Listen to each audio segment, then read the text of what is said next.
আমাৰ বাড়ি মানুষ জ্বালা। দৃশ্য 2 লাহৰীঘাটৰ কছাৰীভিৰতো অনুৰূপ ঘটনা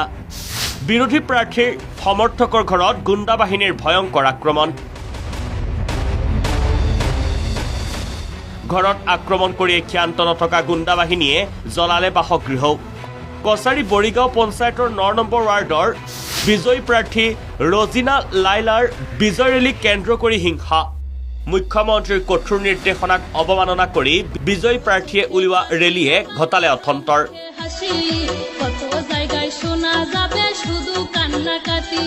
পঞ্চায়তৰ ৰিজাল্ট দিব ভালো হ'ব কৰবাত বেয়া হ'ব কৰবাত ভাল হ'ব কিন্তু আজিৰ দিনটো ভাল হ'লেও বহুত উৎসাহ দেখুৱাৰ সময় নহয় কাৰণ ভোট নিদিয়াজন মানুহেও কিন্তু সেনা বাহিনীৰ লগত আছে সাধাৰণতে আমি পলিটিক্যাল পাৰ্টি জিকিলে অলপ ফূৰ্তি কৰাটো এটা স্বভাৱ অহাকালি টিভিৰ স্ক্ৰীণত আমি সেইটো দেখা পাব লাগে ফটকা জ্বলাই বিৰোধীৰ ঘৰত দলিওৱাত আঘাতপ্ৰাপ্ত হোৱা আহতক ভৰ্তি চিকিৎসালয়ত আক্ৰমণ প্ৰত্যাক্ৰমণত আহত 3 জনৰ অৱস্থা সংকটজনক প্ৰায় কেইটামান ভোটত আমি হাৰিছোঁ তাৰপিছত আজি সিহঁতে বিজয় ৰেলী ওলাইছে কোনো পাৰমিশ্যন নোহোৱাকৈ